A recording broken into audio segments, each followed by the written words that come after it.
আমাদের পেশায় যারা রয়েছে তাদের নিয়েই আলোচনা করব। আমাদের পেশায় মানে সাংবাদিকতায় আসলে সাংবাদিকরা এখন দুটো ভাগে ভাগ হয়ে গেছে।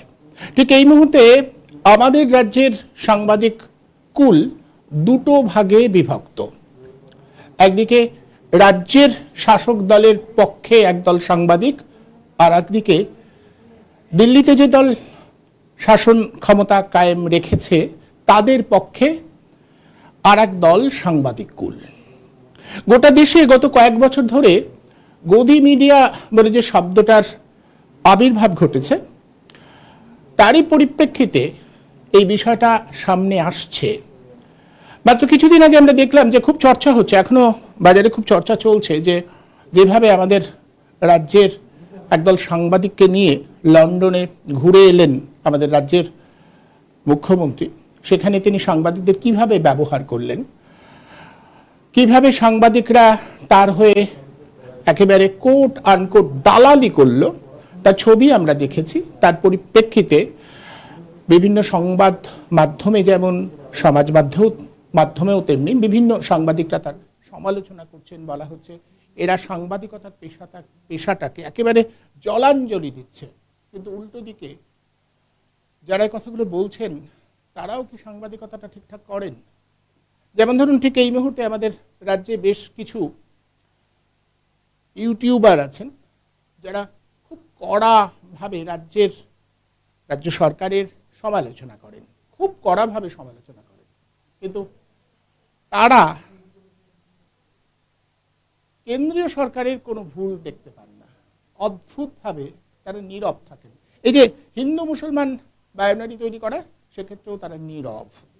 কারণ ওই যে বললাম, তাদের কি বাধা আছে দিল্লির শাসক দলের সঙ্গে। ফলে একদিকে বিজেপির সাংবাদিক, অন্যদিকে তৃণমূলের সাংবাদিক, এই হচ্ছে এখন সাংবাদিকদের পরিচিতি। আর সংবাদ মাধ্যমটাকে কিভাবে নষ্ট করে দেওয়া হয়েছে আমরা জানি। কিভাবে গদি মিডিয়ার সূচনা হয়েছিল মাত্র কয়েক বছর আগে। আমরা তো জানি সেই সুশান্ত সিং রাজপুত, তিনি যখন মারা যান, তারপরে তার প্রেমিকা তাকে দোষী সাব্যস্ত করবার জন্য কিভাবে উঠে পড়ে লেগেছিল সমস্ত মিডিয়া, কিভাবে বলা হয়েছিল। আমার টিভি স্ক্রিনে যে ছবিগুলো যাচ্ছে সেই সময়কার ছবি। একেবারে সর্বভারতীয় স্তরের মিডিয়া সেদিন কিভাবে রিয়া চক্রবর্তী, মানে সুশান্ত সিং রাজপুতের যিনি প্রেমিকা ছিলেন, তাকে দোষী সাব্যস্ত করবার চেষ্টা করেছিলেন। তিনি ড্রাগ সাপ্লাই করেন, ড্রাগের ব্যবসার সাথে তার যোগ আছে, কিভাবে সমস্ত মিডিয়া। তারপরে কি জানা গেল, এই তো মাত্র কিছুদিন আগে সিবিআই জানিয়ে দিয়েছে গোটা বিষয়টা তেমন কিছু নয়, অর্থাৎ সুশান্ত সিং রাজপুত আত্মহত্যাই করেছিলেন। এই সংবাদ মাধ্যমের মহান মহান সাংবাদিক, তারা কি লজ্জা পেয়েছেন মিথ্যে খবর করবার জন্য, ভুল খবর করবার জন্য? তারা কি লজ্জা পেয়েছেন, লজ্জা পান? না, একবারও তারা লজ্জা পাননি। এরাজ্যেও তথাকথিত মূলধারার মিডিয়া তো বটেই, ইউটিউবার যারা অন্যরকম সাংবাদিকতা করেন বলে এসেছেন, তারাও একটা নির্দিষ্ট পক্ষ নিয়ে চালিয়ে যাচ্ছেন প্রচার, হয় তৃণমূলের পক্ষে, না হলে বিজেপির পক্ষে। আরজিকর কাণ্ডেও আমরা দেখেছি কিভাবে এ রাজ্যের একদল সাংবাদিক কুল রাজ্য সরকারের পক্ষ নিয়েছে। বাংলা বাজারে নেমে এরা সাংবাদিকতার নামে দালালি করছে। কেউ তৃণমূলের দালাল, কেউ বিজেপির দালাল। সত্যিকারের সাংবাদিকতা তাহলে করবে কে? আসুন আমরা এই বিষয়টির উপর একটু আলোকপাত করি, বোঝবার চেষ্টা করি যে সাংবাদিকতার আজ কি হাল হয়েছে, কেন এরকম হাল, কেন কেউ সাংবাদিকতার যে রীতি, যে নীতি, তার প্রতি দায়বদ্ধ থাকতে পারছে না, কিভাবে সেই দায়টা হারিয়ে যাচ্ছে। সবাই সবার মতো করে বলছে, সবাই নিজেকে বলছে আমি দারুণ সাংবাদিকতা করি, অথচ একটু ভালো করে খেয়াল করুন, আপনারা সাধারণ মানুষ যদি খেয়াল করেন বুঝতে পারবেন, হয় এ পক্ষে নয় ও পক্ষে। এইভাবে সাংবাদিকতার রীতি নির্ধারিত হচ্ছে। আমাদের রাজ্যের সাংবাদিকরা যেমন বর্তমান রাজ্য সরকারের সমালোচনা করতে ভয় পান, কোনো খবর নেই। যে কাগজগুলো একসময় আমরা পড়তাম, সেই কাগজগুলো দেখলে মনে হয় এ রাজ্যে শাসক দলের একেবারে লিপলেটে পরিণত হয়েছে। কোনো সমালোচনা নেই, কোনো বস্তুনিষ্ঠ আলোচনা নেই, শুধু দালালি, শুধু দালালি, কতটা তেল দেওয়া যায় সেই প্রয়াসটা করে চলেছেন সব সাংবাদিক এবং সংবাদের যারা সংবাদের সঙ্গে যুক্ত তারা। ঠিক এখানেই আমরা প্রশ্নটা তুলতে চাইব, বিজেপির দালাল সাংবাদিক আর তৃণমূলের দালাল সাংবাদিক, এর বাইরে সাংবাদিকতার জায়গাটা কোথায়, কতটুকু আছে? এভাবে কেউ বলতে পারবে না। এই যে সবাই বলে না আমরা ঠিকঠাক সাংবাদিকতা করছি, তাদের বলতে বলুন, অন্য দলের পক্ষে তারা বলবেন না। এ রাজ্যে বাম আমলে কি হয়নি? হয়েছে তো, আমরা তারও বিরোধিতা করব। সাংবাদিকতা মানেই তো এই যে যখন সমালোচনাযোগ্য কাজ করবে সেটা তুলে ধরা, অথচ সম্পূর্ণ ভুলিয়ে দেওয়া হচ্ছে এই রীতিটাকে, এই নীতিটাকে। আমি পর্যায়ক্রমে বলতে থাকবো, কিন্তু তার আগে আসুন আজকে এই বিষয়টা নিয়ে আলোচনা করবার জন্য যাদের আমি অতিথি হিসেবে আমন্ত্রণ জানিয়েছি তাদের সঙ্গে পরিচয় করিয়ে দিই। আমাদের সঙ্গে রয়েছেন কংগ্রেস বার্তার সম্পাদক অমিতাভ সিনহা এবং আমাদের সঙ্গে রয়েছেন দীর্ঘদিনের সাংবাদিক রূপম চট্টোপাধ্যায়। আমি দুজনের কাছেই আসবো। আমি প্রথমেই আসি অমিতাভ সিনহা, যিনি কংগ্রেস বার্তার সম্পাদক। অমিতাভবাবু, আপনাকে আমার জিজ্ঞাসা, এই যে সাংবাদিকদের ব্যবধান হয়, এ পক্ষের সাংবাদিক নয় ও পক্ষের সাংবাদিক, এর বাইরে আপনিও তো একটা কাগজের সম্পাদক, সেই অর্থে আপনাকে আর বা সাংবাদিকতার মহলের বাইরে রাখি কি করে? আপনিও সাংবাদিক, কারণ তৃণমূলের সাংবাদিক যদি হতে পারে, বিজেপির সাংবাদিক যদি হতে পারে, তাহলে কংগ্রেসই বা সাংবাদিক হবেন না কেন? সুতরাং কংগ্রেস বার্তার সম্পাদক হিসেবে আপনিও তো সাংবাদিকতাই করেন, মানে যদি আপনাকে এভাবে বলা হয় কিরকম লাগবে আপনার? এই যে সাংবাদিক মহলটাকে আপনি দেখছেন, কিরকম মনে হয়? যে একটা সময় তো আপনি কংগ্রেস দলের প্রতিনিধি হিসেবে শুনেছেন, সমালোচনা তো শুনতে হয়। সাংবাদিকরা যদি এইভাবে বিভক্ত হয়ে যায়, তাহলে সত্যটা বা দলের কোন কোন ভুল হচ্ছে সেটা জানবেন কি করে আপনারা? কে আপনাদের সামনে সত্যটা তুলে ধরবে? হ্যাঁ, দেখুন, আমাদের দলের যে কাগজ কংগ্রেস বার্তা, আগে ছিল নতুন বাংলা, একসময় সতীন্দ্রনাথ চক্রবর্তীর নাম শুনে থাকবেন হয়তো। আমার মনে হয় রূপম বাবু নিশ্চয়ই শুনেছেন। বাংলার শিক্ষক আন্দোলনের, কমিউনিস্ট শিক্ষক আন্দোলনের অন্যতম প্রাণ পুরুষ। তিনিও কংগ্রেসে এই নতুন বাংলা বলে যে কাগজ কংগ্রেসে বেরোলো তার সম্পাদক ছিলেন। এখন ব্যাপারটা হচ্ছে যে আমরা যেহেতু দলীয় কাগজের সাথে যুক্ত আছি, আমি ব্যক্তিগতভাবে সাংবাদিক নই। আমি ব্যক্তিগতভাবে কোনোদিনই সাংবাদিক ছিলাম না, কিন্তু আমাকে বহু সময় সাংবাদিকের ভূমিকা পালন করতে হয়েছে। কোনো কোনো খবর কভার করতে হয়েছে। বিশেষ করে 86 সালে রাজীব গান্ধীর সাথে আমাকে সারা বাংলা, তখন আমি ছাত্র আন্দোলনের একজন প্রোডাক্ট ছাত্র পরিষদের নেতা হিসেবেই প্রধানত গিয়েছিলাম। কিন্তু আমাকে তখন নতুন বাংলা যে কাগজটা বেরোতো, তার জন্য কিন্তু পুরো রাজীব গান্ধীর টুকটাকে কভার করতে হয়েছিল। মানে কি হয়েছে, কোথায় কি হয়েছে। এখন আনন্দবাজার বা সেই সময় যেসব কাগজগুলো ছিল, যুগান্তর ছিল, বর্তমান ছিল, তো এই কাগজগুলো সাংবাদিকরা যে ধরনের লিখতেন সেটা আমি লিখতাম না। আমি লিখতাম আমার চোখে কিভাবে আমি রাজীব গান্ধীকে দেখছি, রাজীব গান্ধী যেখানে যাচ্ছেন প্রচন্ড রকম ছেলে মেয়ে দলের কথাটাই সবাই বেরিয়ে তুলে আসছে। ধরবেন। হ্যাঁ, আমি ওটাই তুলতাম, দলের কথা, দলের যা কর্মসূচি সেটা, দলের যা বক্তব্য, দলের যা নীতি এবং দলের যা মানে যাবতীয় ব্যাপার সবকিছু আমার কাগজে লিখতাম। সেই হিসেবে আমি তো তার বাইরে যেতে পারবো না, কিন্তু কখনো মিথ্যা সাংবাদিকতা করতাম না। যেটা হয়নি সেটা কিন্তু আমরা লিখতে খুবই বাধ্য, এখনো বাদে। এখনো যদি যে কংগ্রেসের ভুলভ্রান্তি গুলো আমরা হয়তো টিভিতে গেলে অনেক সময় আমাদের মানে সেখানে ডিফেন্ড করতে হয়, কিছু জায়গায় দুর্বল থাকে না তা বলবো না, কিন্তু করতে হয়। কিন্তু এইটা একরকম। কিন্তু আপনি যখন সাংবাদিক, একটা কাগজের সাংবাদিক বলছেন এবং আপনি কি লিখছেন বহু জায়গায় নিরপেক্ষ, বহু জায়গায় আপনাকে নিরপেক্ষতার কথা লিখতে হচ্ছে, সেগুলি সম্পূর্ণভাবে মিথ্যে। আমি আপনাকে দু চারটে ঘটনা যদি বলি তাহলে একটুখানি সুবিধা হবে, কথা বলতে সুবিধা হবে। সুকান্ত ভট্টাচার্য লিখেছিলেন একটা কবিতা, 18 বছর বয়স। 18 বছর বয়সে যে আমরা কোনো বাধা মানি না, আমরা লড়াই করতে জানি, আমরা অন্যায়ের সাথে আপোষ করি না, সে কথাটা বলতে। আজকে সেই 18 বছরের যৌবন যখন টিএনআমের স্কোয়ারে গণতন্ত্রের কথা বলতে গেল, তখন তাদের ট্যাঙ্কের তলায় পিষে মারা হয়েছিল। আজ আপনি যদি কোনোদিন চীনে যান, আপনি যদি বলেন আমি টিএনএমএ স্কোয়ারে যাবো, সঙ্গে সঙ্গে আপনার দিকে একটা রক্তচক্ষুতে তাকানো হবে এবং আপনাকে নিয়ে যাওয়া হবে না।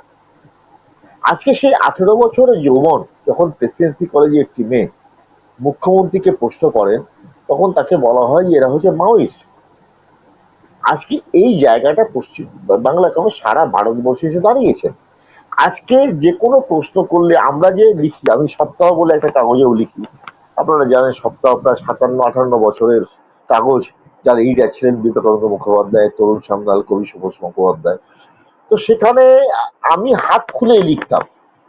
একদিন আমাদের সম্পাদক বললো যে অমিতাভ, সবকিছু আমাদের বর্তমান গণতন্ত্রে লেখা মুশকিল, সাংবাদিকতার দিক দিয়ে কোনো ভুল তুমি করনি, কিন্তু আজকে দেখে শুনে লিখো, জেলে তোমাকেও যেতে হবে, আমাকেও যেতে হবে। তো এই যে ভয়ের মধ্যে আমাদের কথা বলতে বা লিখতে হচ্ছে, নেহরু এই গণতন্ত্র চাননি, মহাত্মা গান্ধী এই গণতন্ত্র চাননি। আজকে ভারতবর্ষের বুকে যে গণতন্ত্র, বাক স্বাধীনতা, সাংবাদিকদের স্বাধীনতা, নেহরু সম্পর্কে কার্টুন এঁকেছেন, পরে ডেকে পরের দিন হেসে বলছেন দারুণ কার্টুনটা হয়েছে। এই জিনিস আপনি কোথায় পাবেন? আমি আসবো, আপনার কাছে আসবো। আমি রূপম চ্যাটার্জির কাছে আসি। রূপম বাবু, আপনি শুনলেন আমাদের তো যার কথা বললেন আমরা তার সাথে কাজ করে এসেছি। আমি মনেই করি না ওকে খুব একটা মানে তাত্ত্বিক বিতর্ক বা ওর সঙ্গে কোনো তাত্ত্বিক বিতর্কে যাওয়ার যোগ্যতা ওর আছে এরকম আমি মনে করি না। আমার মনে হয় আমি একদম আমি ওর বিষয়ে কোনো তাত্ত্বিক ইয়েতে যাবই না। আমি রূপম চ্যাটার্জির কাছে যে প্রশ্নটা রাখবো, রূপমবাবু, এই যে হচ্ছে যে একদল মুখ্যমন্ত্রীর সাথে ঘুরে এলেন, আমরা দেখলাম সাংবাদিকতার নামে তারা কি করলেন বিদেশে গিয়ে দালালি আর চামচেগিরি, আর একদল বিজেপির পক্ষে, এর বাইরের জায়গাটা কতটা সংকুচিত হচ্ছে এবং সেই জায়গায় যারা কাজ করতে চাইবেন তারা কি আদৌ বিশ্বাসযোগ্যতা অর্জন করতে পারবে? মানুষ তো তাদেরও সন্দেহের চোখে দেখবে। আমি বললেই তো হবে না যে আমি নিরপেক্ষ সাংবাদিকতা করছি, আমাকে তো প্রমাণ করতে হবে। সেই প্রমাণ করাটা কি ক্রমশ কঠিন হয়ে উঠছে না আজকের পরিস্থিতিতে? হ্যাঁ, সাংবাদিকতা আসলে সমাজের প্রতি এই সাংবাদিকতার যে রূপান্তরটা ঘটেছে, এই সমাজ থেকে সরকারের কাছে দায়বদ্ধ গিয়ে পৌঁছেছে, এটা শুরু বেশ কিছুকাল আগেই হয়েছে। আমি বাংলা বলে আকাশ বাংলায় 5 বছর করেছি এবং সিপিএম এর যারা লোকজন তারা মাঝে মাঝে মৌপিয়া নন্দী এরা কি আমাদের পার্টির সদস্য? পার্টির সমর্থক ঠিক আছে, পার্টির সদস্য কি? আমি বলতাম আমি যতদূর জানি এরা পার্টির সদস্য নয়, কিন্তু পার্টির উচিত ওদের সদস্য পদ দেয়া, কারণ যেহেতু পার্টির হয়ে ওরা পার্টির পক্ষে কথা বলে। ফলে অ্যাঙ্কার মৌপিয়া অত্যন্ত ভালো দক্ষ অ্যাঙ্কার, এটা নিয়ে কোনো সমস্যা নেই। কিন্তু ওদের সাংবাদিকতার যে সাংবাদিকতার যে দৃষ্টিভঙ্গি, এই দৃষ্টিভঙ্গি সুজনিত সমস্যা আকাশ বাংলায় থাকাকালীন আমাকে বারবার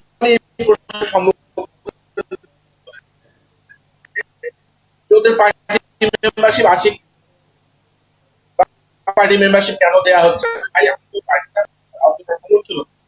কিন্তু আমি নিরপেক্ষভাবে ওদের সাংবাদিকতা মনে হয় যে দলের হয়ে কাজ করছে, দলের হয়ে কথা বলছে, দলেরকে দেওয়ার চেষ্টা করছে, তাহলে দলের উচিত ওদের পার্টি মেম্বারশিপ দেয়া।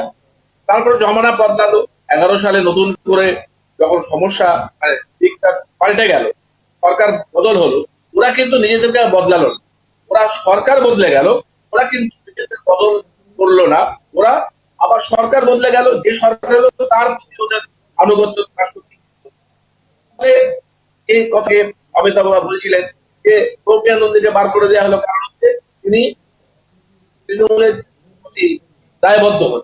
এখন এটা হচ্ছে ওর এই সাংবাদিকতার যে ধারা, তার যে পরিবর্তন হয়েছে,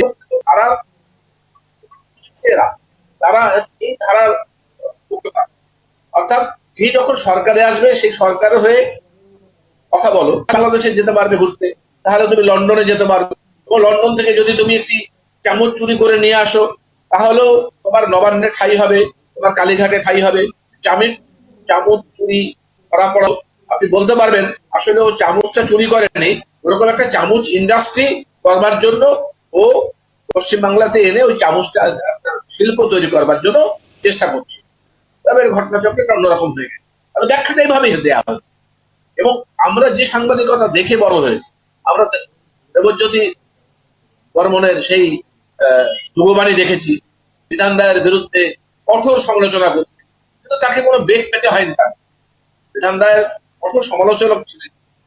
পরবর্তীকালে বিবেকানন্দ মুখোপাধ্যায়কে দেখেছি, পণ্ডিত মানুষ, বিদগ্ধ মানুষ, বিশ্ববিদ্যালয়ের ইতিহাস লিখেছেন। রণজিৎ রায়কে দেখেছি। রণজিৎ রায় তিনি অ্যাগনি অফ ওয়েস্ট বেঙ্গল লিখেছিলেন, যে অ্যাগনি অফ ওয়েস্ট বেঙ্গল বই থেকে সিপিএম রাজ্যের অধিকার স্লোগানটা তুলে নিয়ে এসে, অর্থাৎ সাংবাদিকদের কাছ থেকে সমাজ, দল এরা শিখতো এবং এরা এদের কাছ থেকে বিভিন্ন জিনিস আহরণ করত। এখন উল্টো হয়ে গেছে, এখন সাংবাদিকরা এদের মুখ থেকে বিভিন্ন রকম জিনিস শোনে এবং শুনে সেভাবে চেষ্টা করে, এবং এর ফলে যেটা হয়, দলের প্রতি, নেতাদের প্রতি তাদের আনুগত্য বেড়ে গেছে। আমি এমন অনেক নেতা মন্ত্রীকে প্রশ্ন করেছি, যে প্রশ্ন আমি স্বয়ং মুখ থেকে রাইটার্সে সম্ভবত প্রথম আমি ওনার ভাতার দেয়া নিয়ে একটি চ্যানেল একটা ভুল তথ্য পরিবেশন করছিল, এবং সেটা নিয়ে উনি খেপে গিয়েছিলেন, রীতিমতো খেপে গিয়ে গালিগালাজ শুরু করলেন রাইটার্সের। আমি সেটা মোকাবিলা করেই আমার কাজ চালিয়ে গেছি। আমি একদিনের জন্য তার কাছে মাথা নত করি। আমি সরকারের প্রতি কোনো দলের প্রতি আমি সমাজের প্রতি দায়বদ্ধ এবং সত্যের প্রতি দায়বদ্ধ। তার ফলে এবং উল্টো দিক থেকে ধরুন, এই যে যখন চ্যানেলে একটা আলোচনা হচ্ছিল, সেখানে মমতা বন্দ্যোপাধ্যায় চ্যানেল এই আলোচনার প্যানেল থেকে উঠে সরে গেলেন, বললেন মাওবাদী, বললেন কাউকে বললেন সিপিএম ক্যাডার, কাউকে বললেন মাওবাদী। তানিয়া ভরদ্বাজ ছিলেন প্রেসিডেন্সি কলেজের, তাকে বলা হলো মাওবাদী।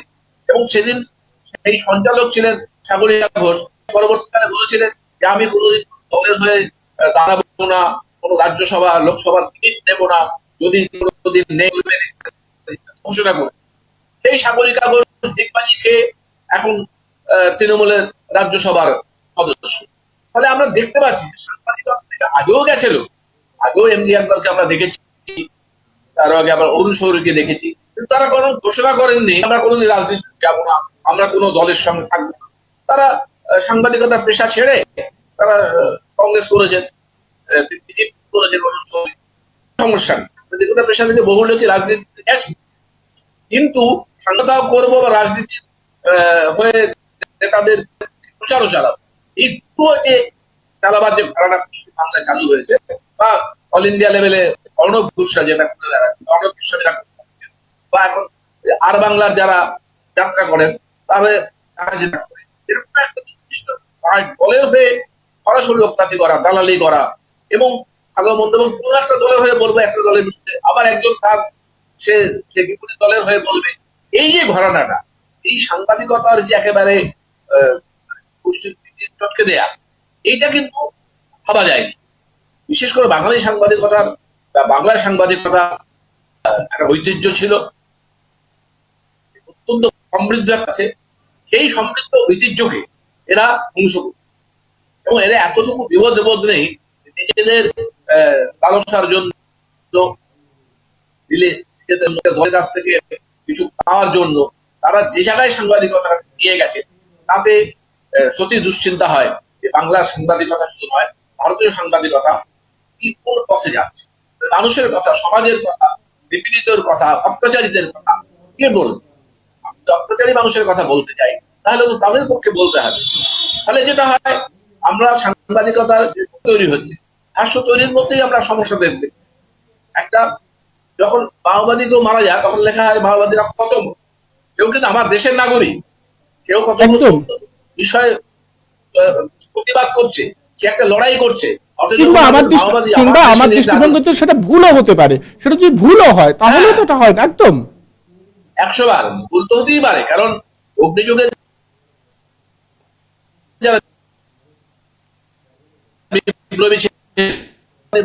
তাদের ত্যাগ নিয়ে কোনো প্রশ্ন ছিল না, এবং সেখানে তারা বীর শহীদের মর্যাদা পাচ্ছেন। তাহলে যারা মাওবাদী আজকে জল জঙ্গল জমির লড়াই করছেন, তারা মরে গেলে পরে কেন সিআরপিএফ এর সরকারের যারা ভাড়াটে বাহিনী, তাদেরকে বলা হচ্ছে শহীদ? এই যে ব্যাপারটা, এই বিষয়টাকে তো ভাবতে হবে। আমরা তো এটা পারি না করতে, যে নিজের দেশের নাগরিকদের উপরে ড্রোন থেকে বম বিস্ফোরণ, বোমা মারা হচ্ছে, এবং নিজের দেশের নাগরিককে এবং তাদের স্বরাষ্ট্রমন্ত্রী ডেডলাইন দিয়ে দিচ্ছেন যে 2026 মার্চের মধ্যে মাওবাদীদের খতম করে দেওয়া। তিনি যে গুজরাটে হত্যাকাণ্ড চালিয়েছেন, নরেন্দ্র মোদী যে গুজরাটে হত্যাকাণ্ড চালিয়েছেন, এভাবে বাবরি মসজিদ ধ্বংস করে, দাঁড়িয়ে থেকে বাবরি মসজিদ ধ্বংস করে বিজেপি নেতারা গোটা ভারতবর্ষে সাম্প্রদায়িক মেরুকরণকে চূড়ান্ত জায়গায় নিয়ে গেছে এবং সংখ্যালঘুদের উপর যেভাবে অত্যাচার সংখ্যালঘু করছে, তার জন্য তাদের কি হওয়া উচিত? তাহলে তাদের কি হওয়া উচিত? তারা তো ধর্ষককে মালা দেয়। আজকে গৌরী লঙ্কেশ বলুন, আজকে কালবুর্গি বলুন, গোবিন্দ পানসারে বলুন, অসংখ্য মানুষ খুন হয়েছেন। আমি অগ্নিবেশ বলুন, অসংখ্য মানুষ খুন হয়েছে এই বিজেপি বা আরএসএস সনাতন পন্থীদের হাতে। তারা ভারতবর্ষে থাকবে, তারা ভারতবর্ষে শাসন করবে, আর যারা ভারতবর্ষের জমি আদিবাসীদের সুরক্ষা, আদিবাসী জীবন জীবিকা সুরক্ষার জন্য লড়াই করবে, তাদেরকে খতম করে দেওয়া হবে, তাদেরকে খুন করা হবে, সেটা ঘোষণা করতেন। সেই দাবিকে তারা তারা এটা নিয়ে আলোচনা হতে পারে, এটা নিয়ে সমালোচনা হতে পারে, একদম তার সমালোচনা হতে পারে। বেশ। সরকার বা দলের গলা মিলিয়ে তাদের বিরুদ্ধে প্রচার করা, এটা মানে সাংবাদিকতা আজকে শুধু অঞ্চল বা হুঁকিয়া নিয়ে প্রশ্ন নয়, প্রশ্ন এমন দেখেছি ভেতরটাও ফাবড়া কিচ্ছু নেই, শুধু ওই মাথাকে মুখ্যমন্ত্রী পায়ে কয়েকবার দেখিয়ে তিনি একটা প্রতিষ্ঠান দখল করে বসে আছেন।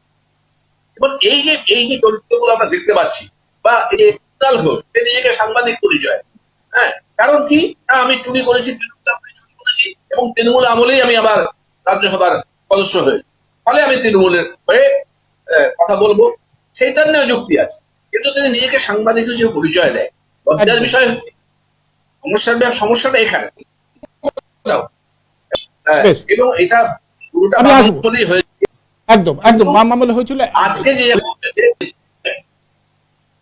গভীরতায় পৌঁছেছে এটা একদম আমি আসবো অমিতাভ বাবুর কাছে আসবার আগে আমি দেখবো সাংবাদিকরা কিভাবে প্রতিক্রিয়া দিয়েছিল সেই সুশান্ত সিং রাজপুত মারা যাবার পরে, কিভাবে টিভি পর্দায় দিনের পর দিন তার যিনি প্রেমিকা তাকে কিভাবে অপদস্থ করা হয়েছিল এবং কিভাবে নিদান দিয়ে দেওয়া হয়েছিল। একজন সাংবাদিক কি পারে নিদান দিয়ে দিতে? তিনি ঘোষণা করে দিলেন। দেখুন, আমি একটু পিসিআরকে বলবো গোটা স্ক্রিন জুড়ে যদি সেই ছবিটা একবার দেখানো যায়।